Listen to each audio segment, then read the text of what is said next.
Good morning, everybody. It is January 26th, 2021, and this is the type of day where the rubber meets the road for the Hi5 series, to where the football season is waning down, that the MLB season hasn't kicked up, so college basketball, NBA are going to rule the spotlight and any other crazy shit that's going on. So I want to start off with the news that the NBA announced that an All-Star game will be taking place in March. They're looking towards Atlanta and they're doing a whole thing for that. And it's going to be a secluded bubble just for the All-Star game. But apart from that, we know no other information whatsoever. We don't know where in Atlanta they'd like to be held.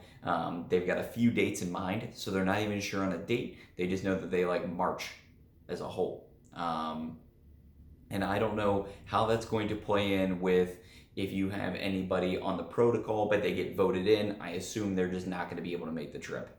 That's most likely the way it's going to be. It's going to be a pretty tight lockdown scenario. We'll see what Adam Silver says coming out of this, but it's big news. Big news because we didn't get anything last year to be able to take that next step and go sometimes back to a sense of not normalcy, because I hate that we're doing that nowadays, just saying back to normal or the new normal. Just get used to it, whatever it's going to be. Come on. Don't do that. This is what we need, though. We need some semblance of these guys at the peak. An All-Star game's needed. They're not gonna do the rookie contest. They're not gonna do the skills challenge. They're not gonna do the dunk contest. At least that's what the reports are saying. Maybe they change course on that. I don't know. Hopefully they do, because I at least love to see a good dunk contest. But at least All-Star game, it shows that the NBA is willing to take those next steps to getting back to the 82 full games and having fans in every stadium. So that's something that we want to see, and we're slowly creeping back there. Slowly creeping back there. Who's slowly creeping back is Tim Hardaway Jr. He is crawling back to the bench, which brings us to our number two, as Jamal Murray actually decks him right in the nuts.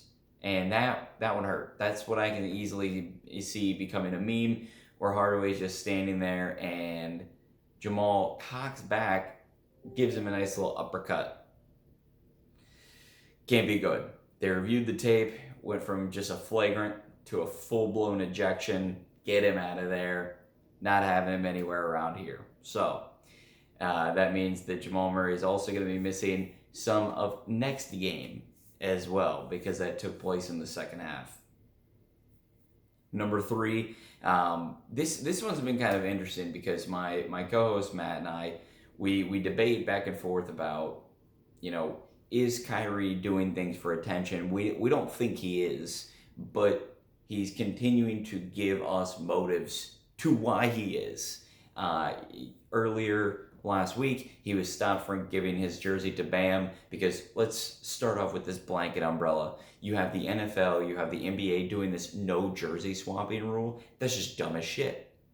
We all know it. We're all aware that the rule is incredibly stupid. These guys, for the NBA, they're hitting each other, colliding for 48 minutes. In the NFL, they're hitting each other, ramming shit into each other for 60 minutes. That didn't sound right, but whatever.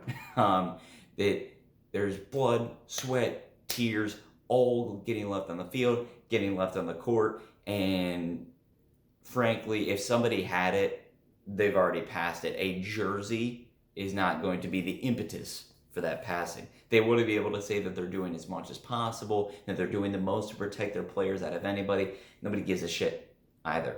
Just let them jersey swap. That being said, now we get into a stickler for rules of the rules. And I'm not going to be the guy that rides on Twitter complaining that people aren't following the rules enough and trying to tattle on people. That's not going to be me. But at the same point in time, Kyrie's very well aware jersey swapping is not allowed. Okay? Whether you like it or not. And he was already stopped from doing it once. So then he successfully did it the next time. And not only are you going to get a fine, but now you're in jeopardy of giving Bam a fine. So are you going to pay his fine? You couldn't just pay, Postal Service priority shipping to get it to his beautiful Miami condo that he most likely has? fuck out of here. It's more attention grabbing than anything. Yes, it is blatant disregard for the rules. I'm also okay with blatant disregard if the rules are dumb as shit. So to me, it's just more attention grabbing than anything. And when it's always attention grabbing, it's always Kyrie. So we'll see. Maybe he'll pay Bam's fine, or maybe the NBA will tuck their tail between their legs like they did when Kyrie was out partying and they gave him no sanctions whatsoever because they need to treat him with children's gloves. I don't know. But that's already how the NBA has set a precedent that they're going to deal with Kyrie as just sort of the Marge Simpson, just totally looking the other way, not caring about anything, and that shit shouldn't fly.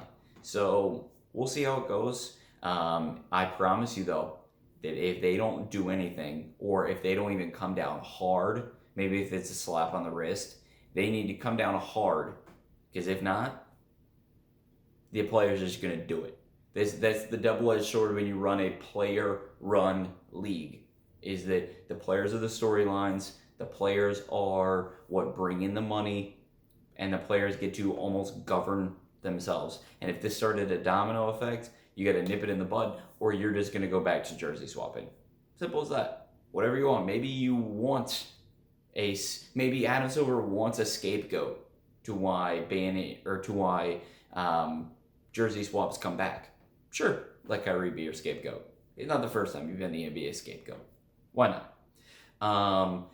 Number 4, today is Hall of Fame ballot final selection for the MLB release. So we've been getting ballots trickled in daily for some time now, at least a few weeks. And what they're showing us is that absolutely nobody's going to get in. I mean, come on. You had absolute jerk-offs that turned in blank ballots. I hope, and I did this like a couple weeks ago, I hope that if you're the person that turned in the fake ballot, that you should never be allowed to vote for the Hall of Fame again. And in fact, while I'm going to do it, you're never allowed to go to an MLB game again. Nobody should trust your opinions.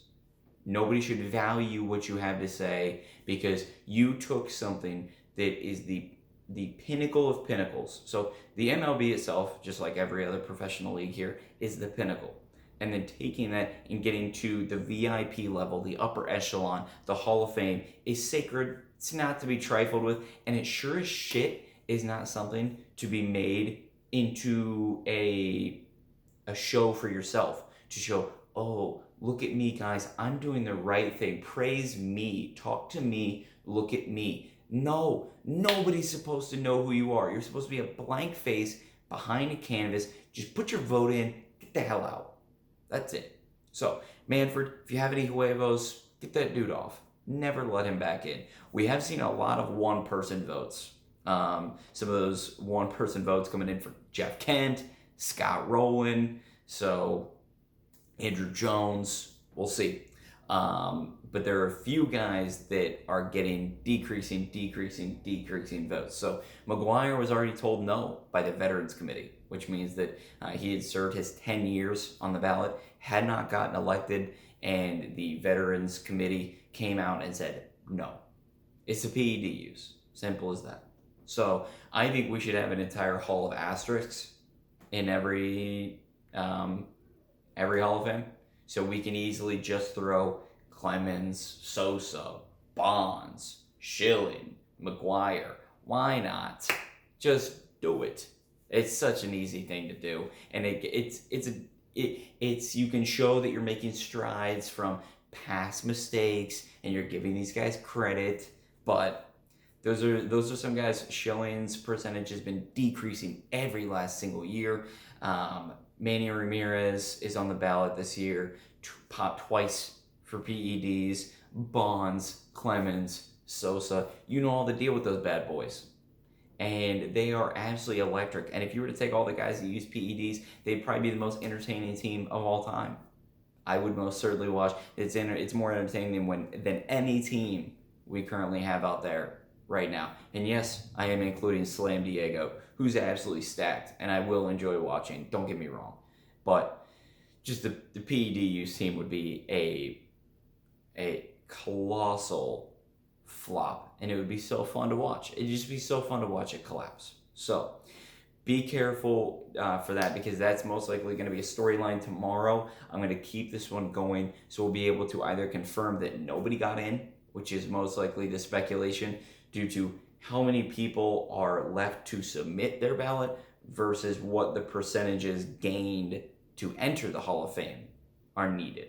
So other guys that are getting some love now because of all the PED users, that eliminates pretty much half the ballot. So like I said earlier, Scott Rowland, Andrew Jones, Jeff Kent, these guys are getting a lot of love from ballot people. We'll see if it continues. I don't think it'll be enough to get any of those three guys or even some other sleepers across the finish line, because typically when it comes to the Hall of Fame, there are no sleepers. There are giants and there's nobody else. That's it. So we'll be back tomorrow with that, rounding out the day with number 5. Today is the 1-year anniversary of Kobe and Gianna Bryant passing away, and the other people that were with them in the helicopter crash. Vanessa Bryant has asked people to not do tributes, or for teams to not do tributes, to not do memorials. So that's what we're going to do. We're obviously not a team. We're not a sporting league. So we're not going to be doing, but we're still going to honor the wishes. And one group that is choosing to honor Kobe is, and I'm going to botch this, it's a city in Italy, and it's called Reggio Emilia. Sorry if I botched that. I'm a dude from Ohio. Of course I'm going to botch the beautiful Italian language. Just going to happen. But Kobe lived there for a decent chunk of his childhood while his dad, Joe, played basketball, professional basketball in the Italian leagues. So that's where he lived. That's where he went to school. And then during some farther along in his formative years is when he came to America. And again, you know the history from there. But Reggio Emilia, the city, they have a large plaza with a clock tower and some other really famous buildings for the city. That it's a plaza that everybody's a part of, because the city's population is only 200,000 to 250,000. It's pretty small. So it's a place where everybody's able to be. They're going to do a huge dedication to him tonight. And I don't know exactly, I know that Italy's ahead of us. I don't know how far ahead of us, but keep that in mind, because that's going to be something beautiful to see, hopefully, to end out your day. All right, everybody, it's been another edition of the Hi5 series. I'm Nick. I greatly appreciate you all for taking the time today. We'll see you tomorrow.